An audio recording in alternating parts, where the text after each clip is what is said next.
Hello, everybody. Welcome to the 2021 Writers Trust Rising Stars live stream. Thank you for joining us as we announce this year's group of stellar developing writers, poised to dazzle us with their contributions to Canadian literature for years to come. Each recipient receives $5,000, one-on-one career guidance from an established Canadian writer, and an invitation to attend a future creative writing residency at the Banff Centre for Arts and Creativity. First and foremost, I'll ask you to join us in acknowledging the land on which we gather. From wherever you are in Canada, Turtle Island is home to many Indigenous peoples who have been here for time immemorial. My own work takes place on the unceded, occupied, ancestral, and traditional lands of the Musqueam, Squamish, and Tsleil-Waututh peoples. I commit to acknowledging the stolen lands my work takes place on, to celebrating and honoring Indigenous peoples on the West Coast. Toronto, where the Writers Trust is based, is part of the Dish with One Spoon territory, named for a treaty between the Anishinaabe and the Haudenosaunee and the Mississaugas of the New Credit. We extend our gratitude to the past, present, and future elders and teachers who carry the knowledge of this land. My name is Chelene Knight. I am a writer, editor, associate literary agent with Transatlantic Agency, and owner of Breathing Space Creative. I am currently working on books number 3 and 4, a novel set in Vancouver's Hogan's Alley, and also a nonfiction book on Black self-love. My previous books are Braided Skin and Dear Current Occupant. I was one of the inaugural Writers Trust Rising Stars in 2019, and my experience of being selected as a rising star was just incredible. So the most beneficial part of that experience for me was working with my selector, David Cheriandi. His open and honest insights about my work informed the shape my book holds now. So I am forever grateful for his gratitude. And to this day, he continues to hold space for me, which is just him going above and beyond. So today I'm very excited to introduce this year's selectors and reveal the 2021 Writers Trust Rising Stars recipients. So stay tuned for a group conversation on creation, craft, and pandemic writing life. So before we get started, I'd like to thank our program sponsors, Margaret Atwood, Carrie Cullen, and William Bonnell, Claire Duff in memory of Catherine Shepard, Deb McLeod, and Ward Sellers, one anonymous donor and presenting sponsor, BMO. Their generous support of Canadian literature helps ensure the next generation of Canadian stories thrive on national and international stages.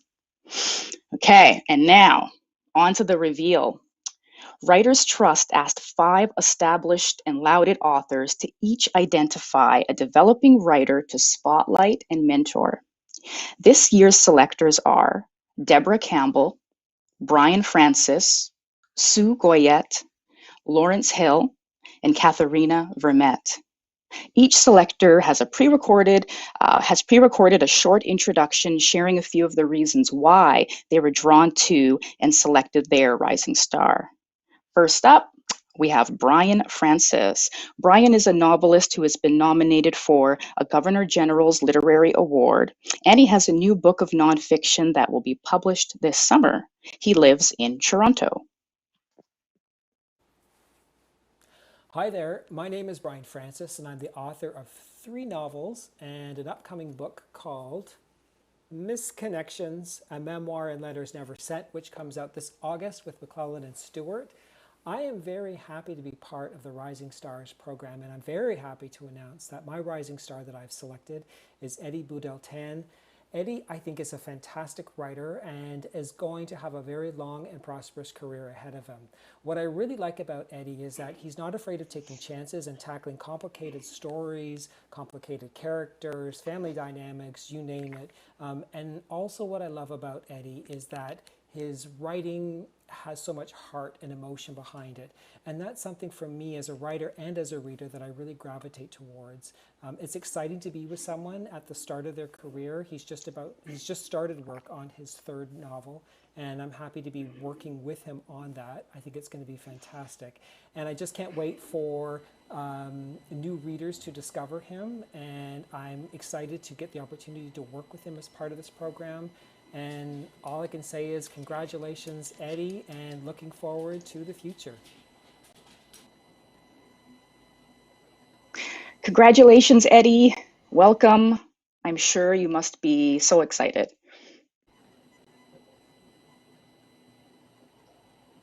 Wow, thank you so much, Chelene, and thank you to Brian. I'm blushing just hearing those words come from a writer that I've long admired. I read Brian's first novel many years ago, and it's very much inspired a lot of my work. I see a lot of parallels between his work and mine. His stories reflect the less commonly explored facets of the queer experience, the quiet side, and the quirky side. And I try to do the same with my work. So to hear Brian say those words about me and my work and to select me as his rising star truly is an honor. Wonderful. Thank you so much, Eddie. Our next selector is Lawrence Hill. Lawrence is the author of 10 books of fiction and nonfiction. He is a professor of creative writing at the University of Guelph and lives in Hamilton. Hi, I'm Lawrence Hill, writer of the Book of Negroes and winner of the Rogers Writers Trust Fiction Prize. I selected Jamila Ibrahim as a Writers Trust Rising Star because of the range, depth, maturity, and global reach of her short stories. Jamila's debut collection, Things Are Good Now, introduces characters who are caught in turmoil, both emotional and geopolitical, in Sudan, Ethiopia, Syria, the United States, and Canada. Their struggle to gain control over their lives is sometimes advanced and at other times stymied as they move in and out of Canada. Jamila's debut is bold, ambitious, and compassionate. Readers will be enthralled by her stories and enriched for having come to empathize with her characters. What excites me about Rising Stars is that it will allow Jamila some additional profile, encouragement, and financial support. Rising Stars will also make it possible for the two of us to speak, artist to artist, about ways that Jamila might advance her own writing career. Mentorship is such a rewarding experience. It affords me the opportunity to give back a few of the many gifts that I've received over the years from other writers. My own struggles, the mistakes I've made, the lessons I've learned. All of this seems richer and more worthwhile when I can draw from my own experiences to encourage developing writers. The sort of artist I most admire is one who is not just committed to their own development, but passionate about motivating and creating opportunities for others. Some of my favorite kinds of shop talk include plot, character development, structure, dialogue, line by line techniques, and business issues relating to working with agents, editors, and publicists. I'll follow Jamila's lead and go with the issues that she most wishes to explore. At this early stage, my only advice to Jamila is to create the time and space in her life to engage with her muses. It's such a privilege and a thrill to get up in the morning for a date with a book writing project that is calling your name. Congratulations, Jamila. Great news for Jamila Ibrahim. Unfortunately, we weren't able to tape Jamila in advance, but we want to send her a lot of love. Be sure to look out for her debut story collection, Things Are Good Now, which was shortlisted for the Danuta Gleed Literary Award and translated into Italian. Jamila lives in Toronto and plans to work with Lawrence Hill on expanding her story, Heading Somewhere, into a novel. She shared that she's grateful to be selected and looks forward to focusing on the craft of writing. Congratulations again, Jamila. Now on to our next selector, Deborah Campbell. Deborah is an author of nonfiction and the recipient of 3 National Magazine Awards. She is the Director of Professional Writing at the University of Victoria.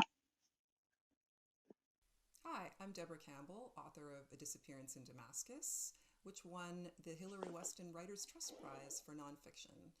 And I chose Carrie-Anne McGugan as a Writers' Trust Rising Star because of how moved I was by her passion for our close relatives, the primates. Her fieldwork as a primatologist has taken her into some of the most remote places on Earth, where she's brought back not only the history and culture and lives of the local people, but the stories of the primates whose lives hang in the balance. Her work is an inspiration to young people embarking on tough field work anywhere. And I'm excited to work with Carrie-Anne on structure and research as she gets ready to pitch her next book. And if I was to give her one piece of advice about research, I would say that while only about 10% of the work you do ends up on the page, the other 90% is never wasted. That is the block of marble from which our stories are carved. Congratulations again, Carrie-Anne. Kudos to you, Carrie-Anne. Yeah, thank you so much. This is an incredible. Been selected for this opportunity, and I'm just so grateful to the Writers Trust and the sponsors of this program, and especially to Deborah Campbell for gifting me this opportunity and this honor. I'm extremely excited to basically learn everything that I can from Deborah in this time period, because in reading her work, particularly Disappearance in Damascus, I really was struck by how skillfully she told that story, and just really by her craft. And so that's really what I'm most excited to learn from her, is how she approaches structure, and as she mentioned in that clip, especially research, because she is such a careful and thoughtful researcher. And so, as I approach my next project, I'm just thrilled to be able to have her in my world too. So thank you. Wonderful. Yes. Congratulations again. Our next selector is Katharina Vermette. Katharina is a Métis novelist, poet, and author for young people. Her poetry collection, North End Love Songs, won a Governor General's Literary Award, and her first novel, The Break, was shortlisted. She lives in Winnipeg on Treaty 1 territory. Hi, I'm Katharina Vermette, writer of A Few Things, and I have selected Amanda Peters as a Writers' Trust Rising Star. I love Amanda's work. Her stories are stunning. They are sharp. They are fully realized worlds and characters. They have this incredible range through generations, starting from 200 years ago all the way to the present day, and every character is somehow completely unique and of themselves, but also incredibly familiar. I have never been to Mi'kmaq. I am not familiar with this world that she writes in, but somehow it also feels so close to my own, and so much, there's so much to love. So I cannot wait to dig into craft and character and just talk about writing with Amanda. So again, congratulations, Amanda Peters, and I look forward to every single conversation. Congratulations, Amanda. Thank you. Wow. I'm very humbled to get those words from someone I admire so much. So I'm looking really forward to working with Katharina. She is going to help me on my short story collection, so that's exciting. And I just want to thank the Writers Trust and the sponsors for everything, and I'm just looking forward to digging in. Amazing. Congrats again. Our final Writers Trust Rising Star selector is Sue Goyette. She has published a novel and 7 collections of poetry, including Ocean, which was a finalist for the Griffin Poetry Prize. She teaches creative writing at Dalhousie University and lives in Halifax. Hi, I'm Sue Goyette, and I selected Rebecca Thomas as a Writers' Trust Rising Star because Rebecca's writing thrums with acuity and eloquence that illuminates and deepens our understanding of this time that we share together.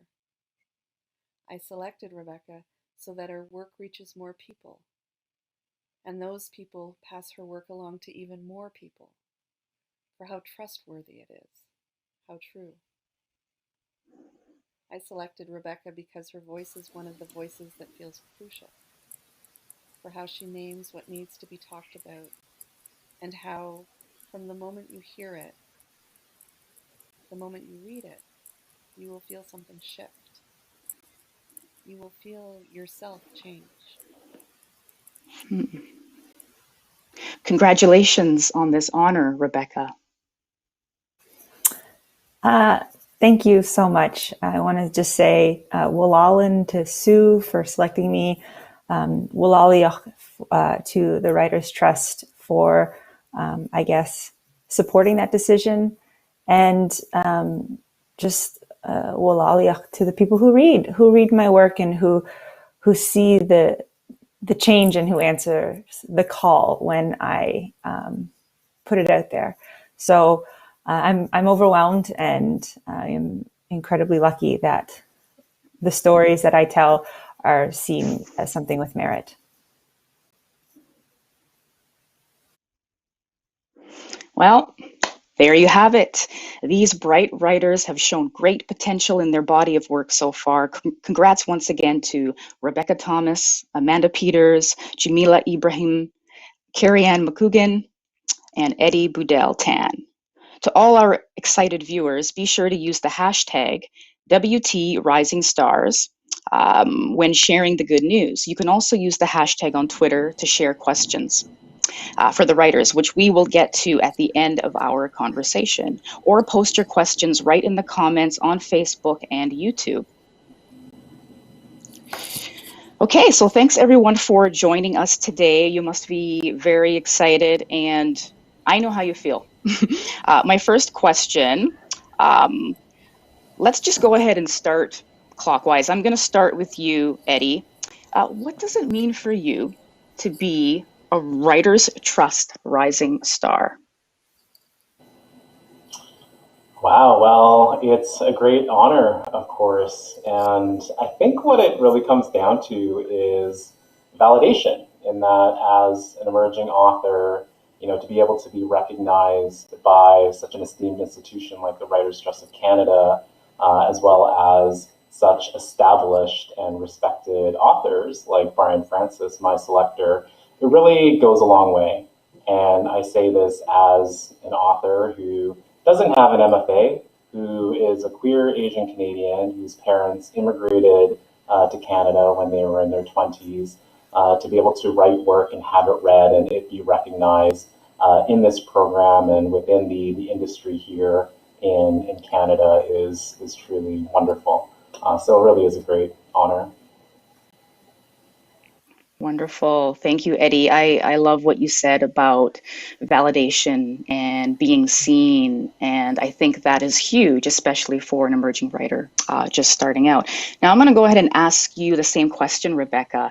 What does it mean for you to be a Writers' Trust Rising Star? I think for me, it means that there is a desire to want to hear Indigenous stories from Indigenous peoples. So often our work and our stories and our histories are told by people who are not us. So being able to have an expanded platform to be able to point to our stories as truth and to be listened to and given the support through writers like Sue and through programs such as this is a shift, a tiny, tiny shift in the direction of Canada and how it feels about reconciliation with Indigenous peoples.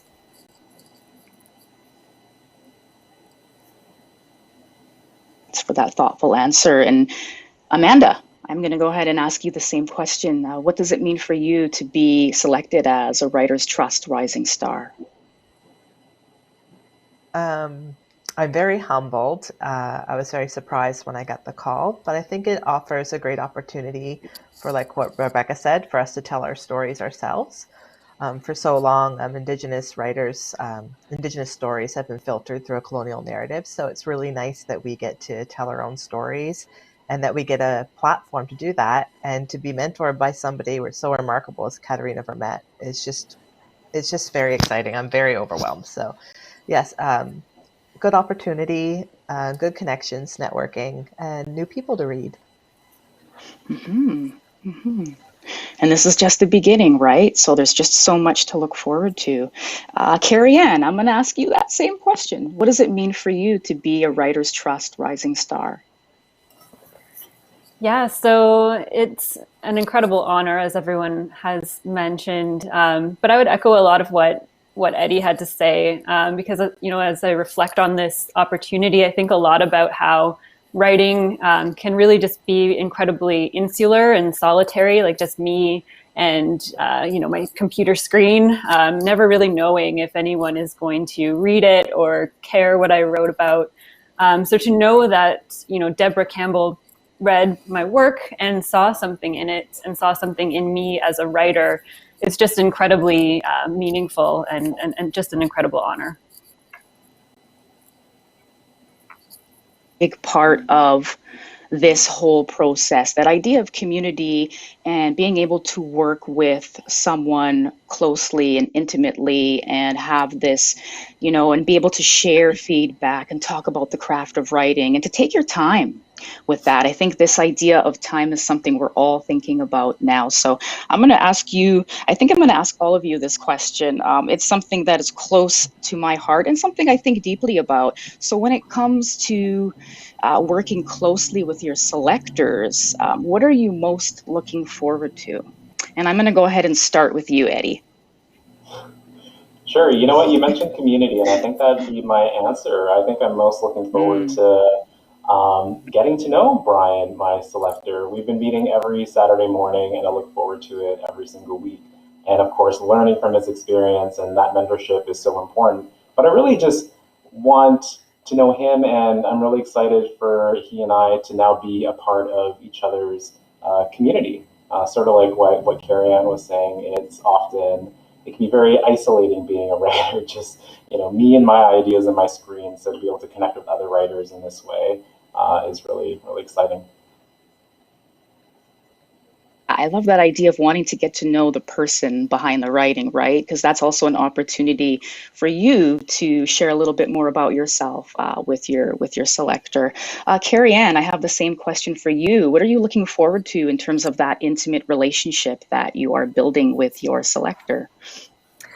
Yeah, so it's incredibly exciting. I've never had kind of a mentor in this same way outside of my family and friends who I give everything to read. So it's nice to have that, and also to really, Deborah is just so accomplished, and as I was mentioning before, just so skillful at her craft, and so I'm just so excited to be able to be like a sponge and really learn everything that I can from her about the craft of writing. And the next book that I'm working on right now is very research heavy as well, which is a little bit of a departure from me, as my last book was a memoir.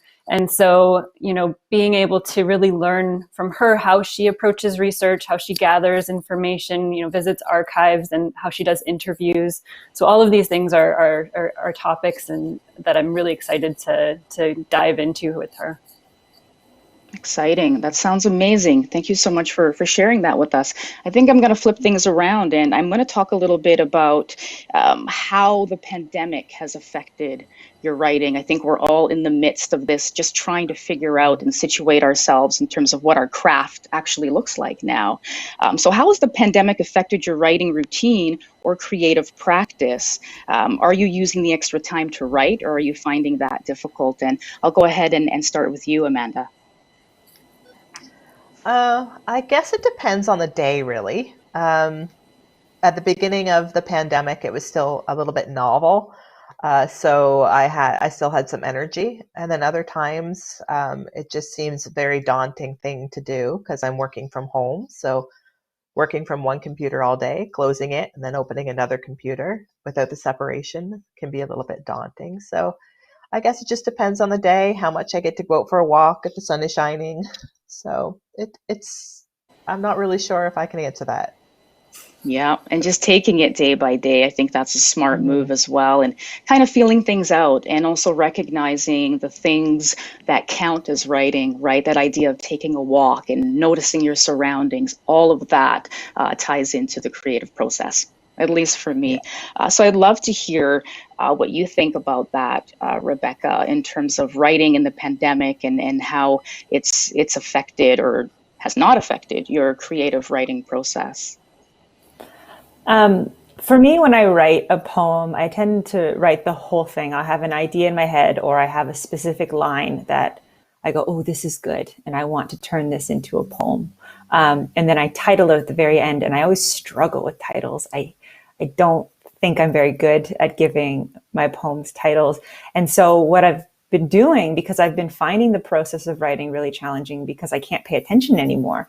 I find it, when I'm answering work emails, it takes me half an hour to answer a work email because, I look at the email and then I get a notification and then I get a phone call and all of a sudden I've been scrolling social media and I can't focus. And so what I've been doing is been writing the titles of the poems that I want to write. So I've flipped it completely so that I have this kind of list to go through when I'm feeling in a pace that I can write. So I go, I want to write a poem about, growing up as a scrappy kid. And regardless of how polished you are, you will always be that scrappy kid. So I wrote Scrappy Kid as a poem that I'm going to write. And I found that has taken the pressure off because I know that when I can pay attention again, hopefully that I'll be able to come back to all these ideas.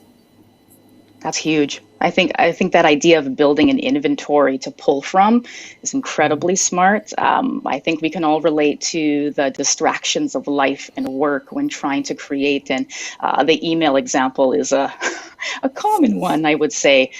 So that's fantastic. Thank you, Eddie. I'm going to go ahead and ask you that same thing. How has your writing process skyrocketed or not skyrocketed during the pandemic? Yeah. Oh, well, it's certainly evolved. I think at the beginning of the pandemic, I didn't have the emotional and mental and spiritual space to focus on writing. I think along with the rest of the world, there is a pretty seismic shift in my priorities. We were all in survival mode, but now I think I've found my rhythm, and I think one of the positives that have come from this environment, and at least with regards to its impact on my creativity, is I have less distracting me. I've always been the kind of person with multiple projects on the go and always doing something. And I think, this era that we're in has really taught me how to slow down and to just sit back and observe, which has really helped feed my creativity. Wonderful. If I could recommend anything to any new writer out there, it is slow down. Take the time to really sit in the idea of a story, a poem, an essay. I think that's something that can feel like a privilege at time to have that sense of time. Thank you for sharing that, Eddie.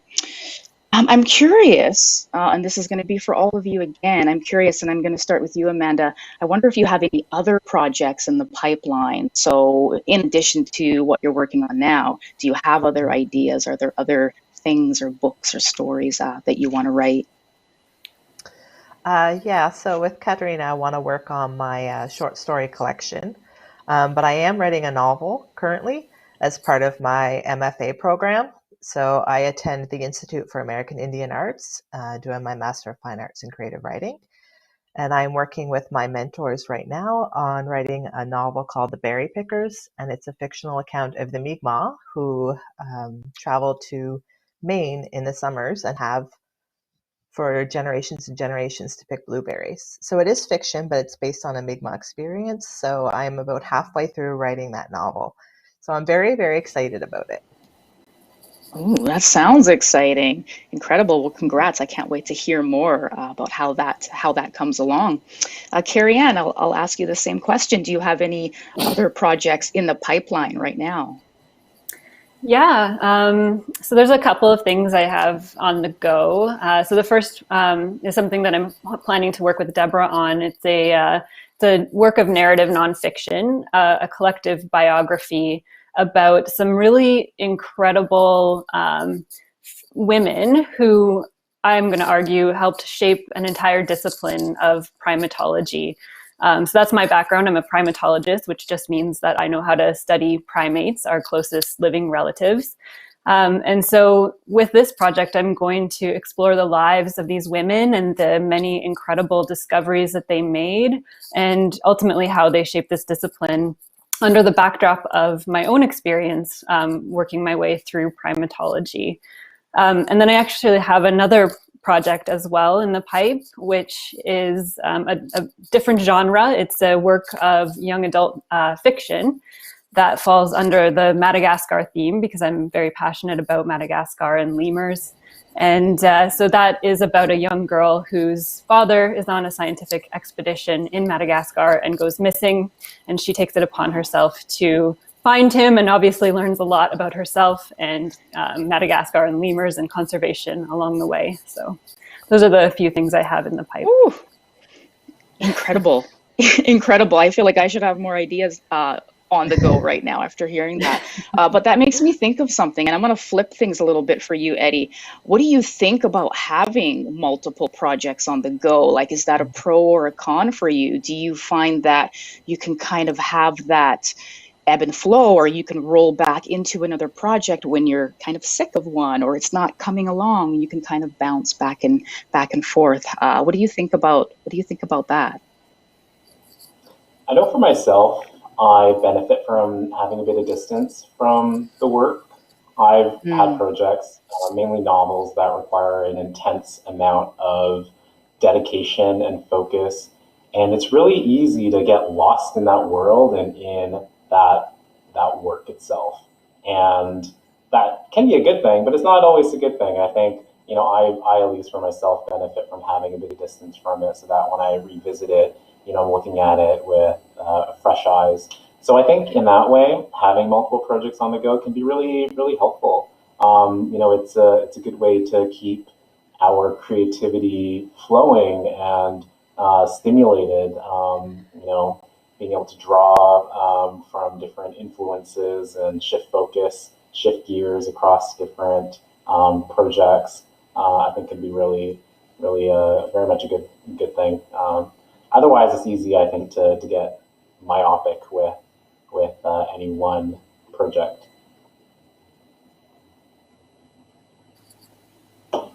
I agree. I like having multiple things on the go as well. So that's fantastic. But also I have a short attention span, so can't really focus on one project for, any length of time. Rebecca, I would love to know if you have any other projects in the pipeline aside from, what we already know about. Share your ideas with us. Yeah, I'm currently working on an outline and pitch for another kid's book. I sent a short story or an essay that I wrote to Anik, who does the kids' books that I have. And I really like the idea of writing a story that doesn't have any words, so that kids can kind of interpret the pictures themselves, and finding a really excellent illustrator for that. And it's all around my grandfather's chair. I didn't grow up always very safe, but my grandfather was a kind of life raft sometimes when I was growing up. And so he had this chair that my whole life took place in, right? Whether it was, fiddling with his wristwatch or doing crosswords with him. And then when he started to age and was getting sicker and older and I was getting bigger, the relationship around that chair changed from me sitting in his lap as a little kid to sitting leaned up against it, to me bringing him snacks when he was really unwell and at the end of his life. And so this whole kind of picture book around this notion of growing and loss told through experiences in this armchair. Incredible. Beautiful. That sounds really fantastic. Thank you so much for sharing that with us, Rebecca. So I've got some questions for each of you, some specific questions. I've read your work. I've connected to it deeply. And so I hope these questions are of interest to you. So I'm going to start with you, Rebecca. And here's my question for you about your poetry. Your poetry is blunt, honest, and excavating. As I read I Place You Into the Fire, I fell in love with your voice. And even more so when I reached the author's note, which to me read like a love letter to self. It's a book I will personally revisit often. How different is crafting poems for the stage versus for the page? Thank you. It's funny because every single poem in that book, in I Place You in the Fire, it was performed on a stage before it was ever bound in a book.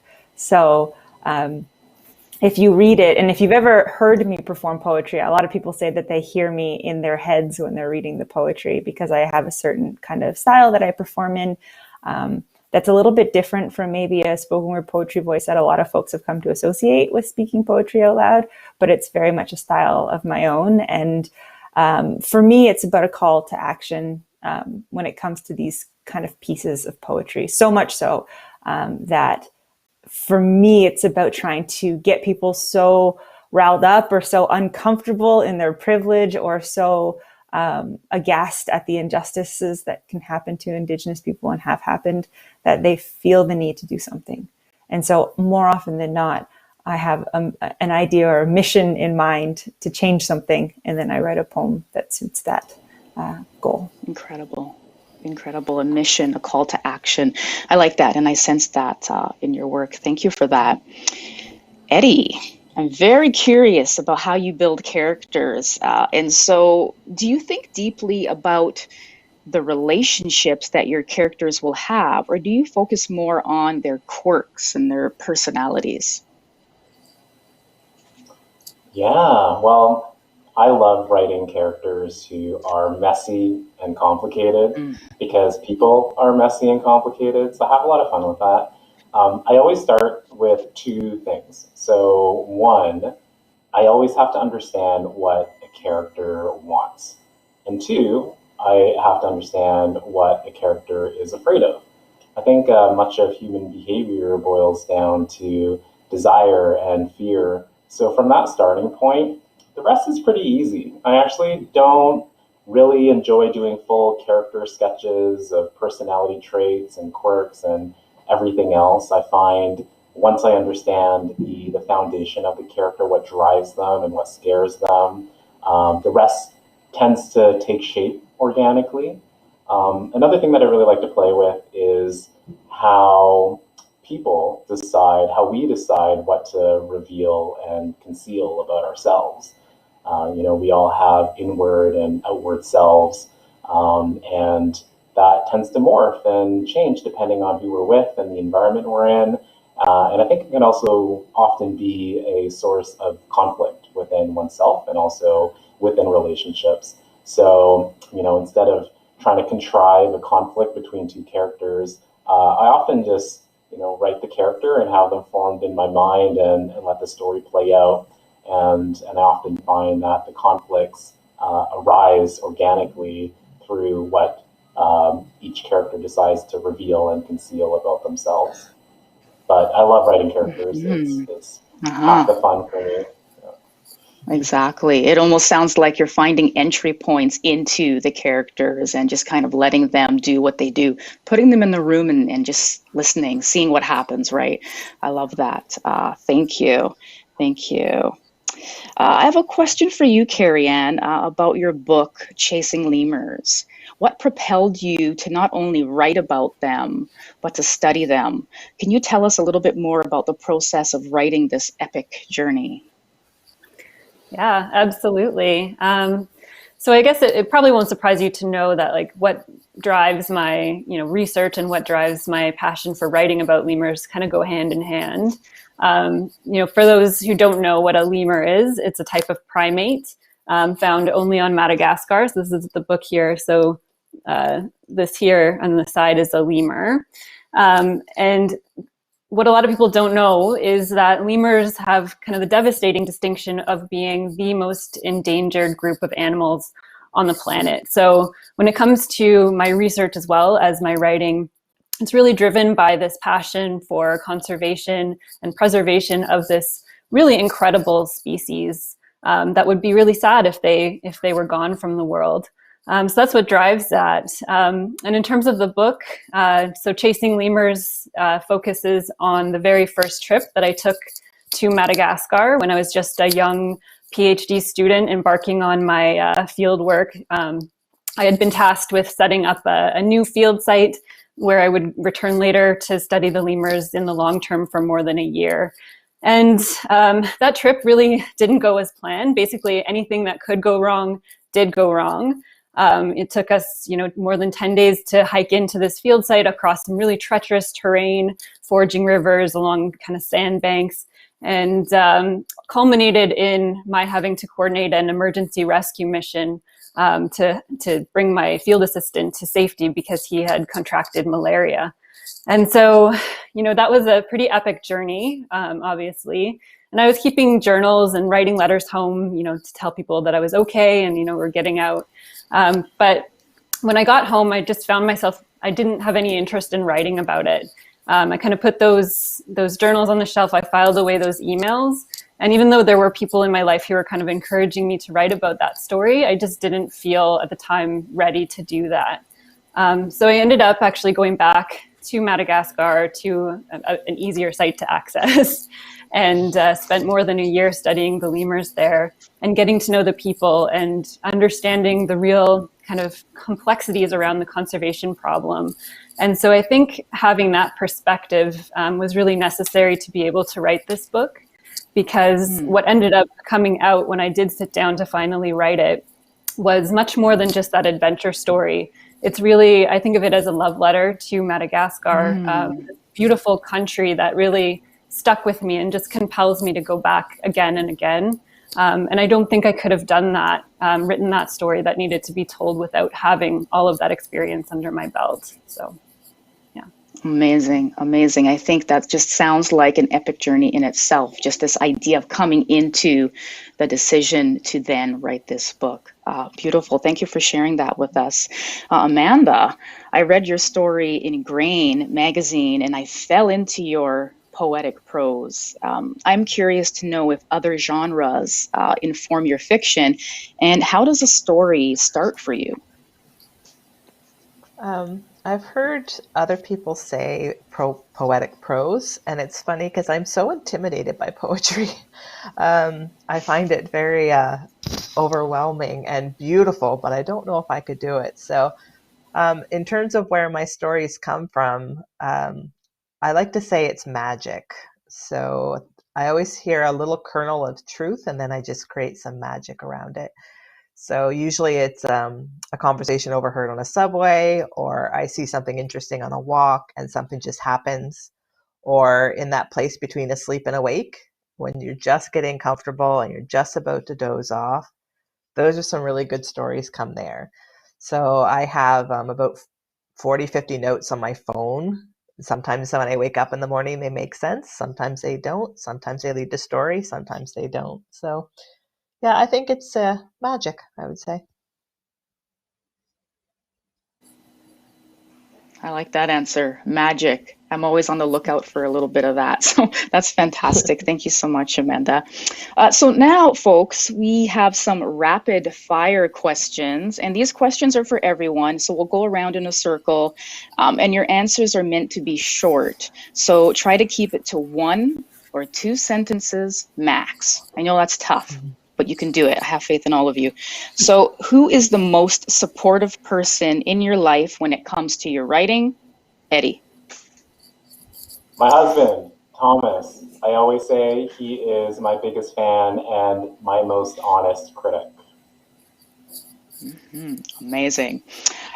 Carrie Ann, who is the most supportive person in your life when it comes to your writing? I have to say my partner, Travis. He is always my best reader and very tolerant of my early morning hours, which is when I do my writing. Amazing. And Amanda, same question for you. Who is the most supportive person to you and your writing?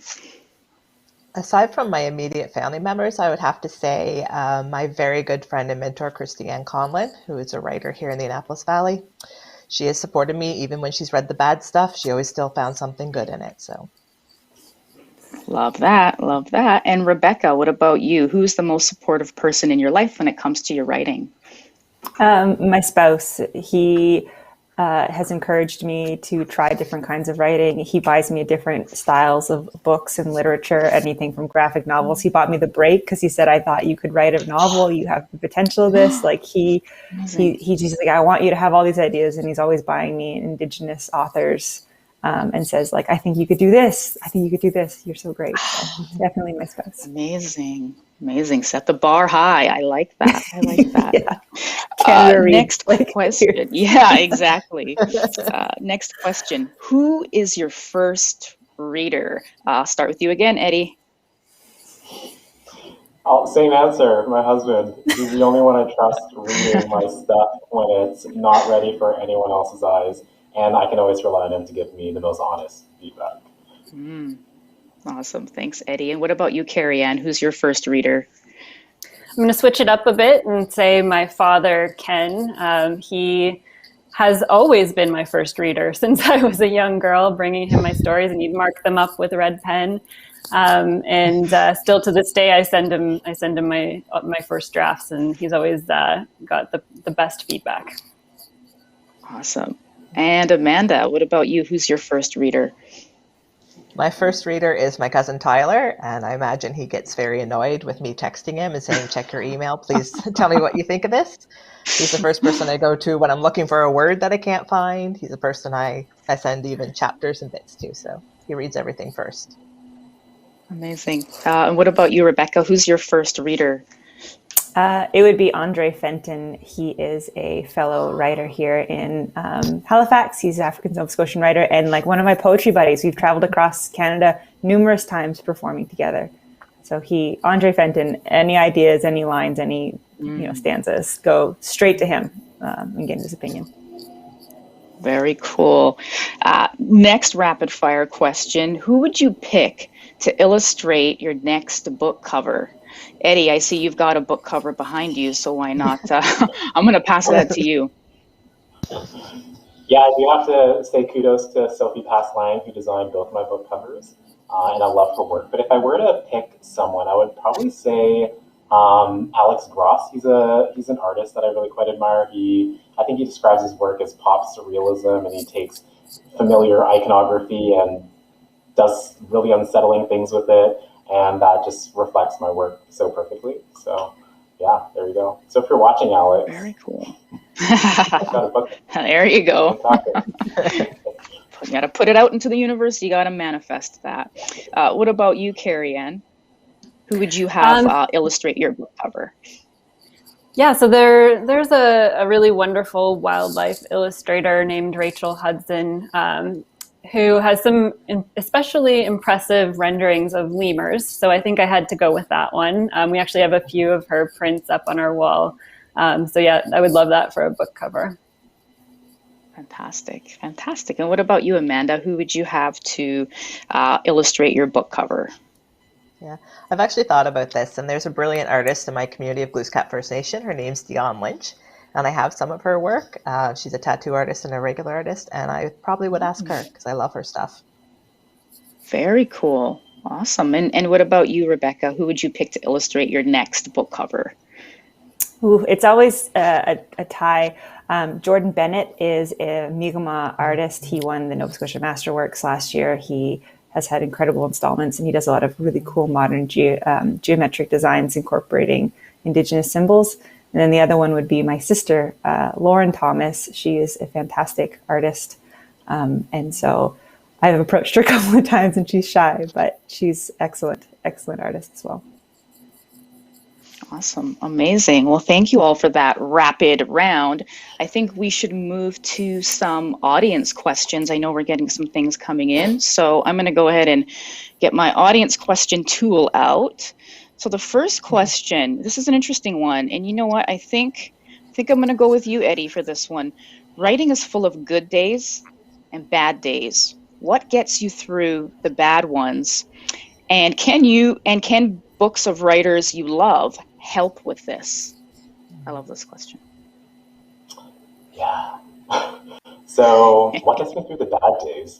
I would say sometimes when it's a bad day of writing, the last thing that I want to do is to write. And it's a good excuse for me to step away from my own work and refill the inspiration well through the work of others. So what I tend to do is I'll take a break and I'll read something beautiful, some poetry, some short fiction, some nonfiction even, or I'll dive into whatever novel I'm reading at the time. And that tends to fire me up again for the next round of writing, which is hopefully a good day. And good days always start with coffee. I find coffee just goes hand in hand with a good writing day. So that's a tried and true technique for me. I love that. That's a good tip. And I'm writing that down. I'm writing down refill the inspiration well, because I think we all need to hear that. We need to think about that. And it kind of ties into what you mentioned before, Rebecca, about building up this inventory so that you have something to pull from. So maybe I'll pose this question to you as well. Writing is full of good days and bad days. What gets you through the bad ones? I think a break. I think rest is fine. A poet who I really look up to, Elle Jones, she once said, like, do I get to call myself a poet if I'm not constantly writing poetry? And I think the answer is yes, right? That if you have a moment where you're not feeling productive, I don't see why you would want to make yourself feel worse by like staring at a blank screen on your computer or a blank piece of paper in your notebook. So I think rest and stepping away is probably some of the best things you can do. I agree. We all need to allow ourselves permission to rest and step away from the writing when the writing tells us to do that. So I agree. Thank you for sharing that. And what about you, Amanda? Good days and bad days. How do you power through? I believe in the same thing that's already been mentioned. If I'm having a bad day, I just shut the computer and I like to go for a walk or watch some mindless TV or find inspiration. So there's so many brilliant writers. So I'll just go and pick up, and I don't read the whole thing. I'll just like open the first chapter of a Jane Urquhart novel or Kelly Jo Ford's new novel, something that I found inspiration in, and hopefully it clicks. If it doesn't, I just put it aside and wait for another day. Exactly. I like that too. And that kind of leads me into another question around surprising spaces where we find inspiration. I might find myself watching Netflix and it's a word or a phrase or the way someone says something, I want to jot it down. So I'm curious, have you ever found inspiration in a really surprising way or place? And I'll start with you, Carrie Ann. Yeah, so that's a tough one because I tend to find inspiration, all around me, especially when I'm outside and out in nature. I find that to be very inspiring and refilling as well. But I think, often I'll find it, in the places where I least expect it, when I'm kind of working on, for example, like an onerous grant application for the nonprofit that I work on called Planet Madagascar. Which, can be really aggravating, and, you never know if you're going to get that funding, but it takes so much work. But still kind of being reminded again, I think, of why I do what I do and why I write about what I write about, even in those kind of challenging tasks. Yes. And what about you, Amanda? Finding inspiration. I know you spoke before about magic and this idea of things just kind of appearing. So I'm very curious to hear a little bit more about how you find inspiration in surprising places or ways. I find inspiration in the mundane, like when there's nothing happening, when I'm like unloading the laundry, all of a sudden something will come to me. Or like I said, I'm a people watcher, so I like to like sit at a patio restaurant and watch people, and just the way somebody will move or something they'll say just sparks something, and then all of a sudden I have this story. And lately, dreams. I've been writing my dreams into microfiction, so that's a bit of an interesting situation.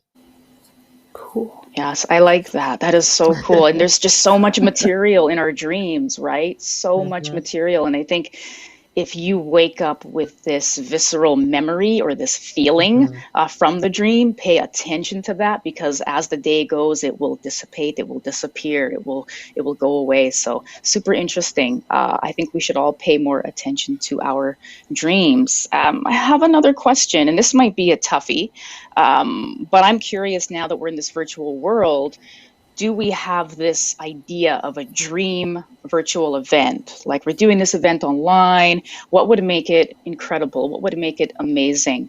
I'll start with you, Eddie.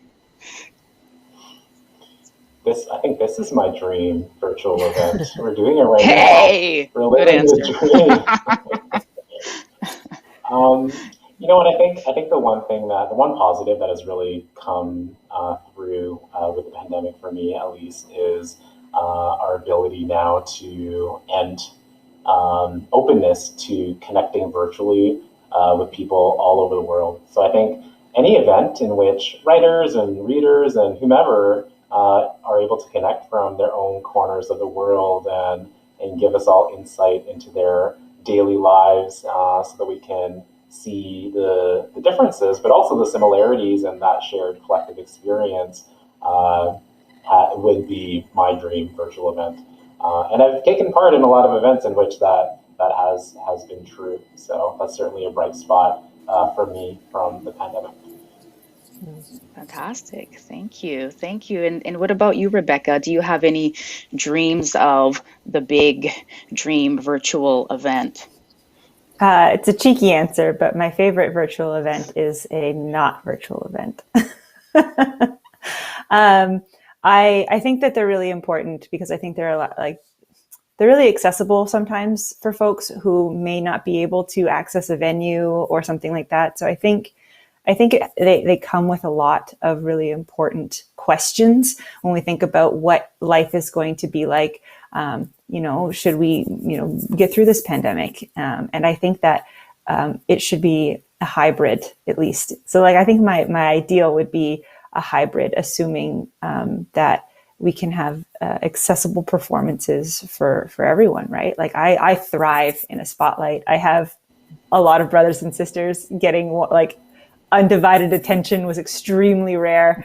So for me, you put me in a spotlight and I am like the plant that has tasted sunlight for the first time. But at the same time, I recognize that not everybody can get to a venue for mobility reasons, for financial reasons, family or safety commitments, all sorts of things. So I think my dream virtual event is one that is both virtual and in real life. I love that. One foot in both worlds. I think that's beautiful. And what a fantastic note to end this wonderful discussion on. Thank you all so much. That concludes the 2021 Writers Trust Rising Stars live stream. We encourage you to keep the conversation going using the hashtag WTRisingStars.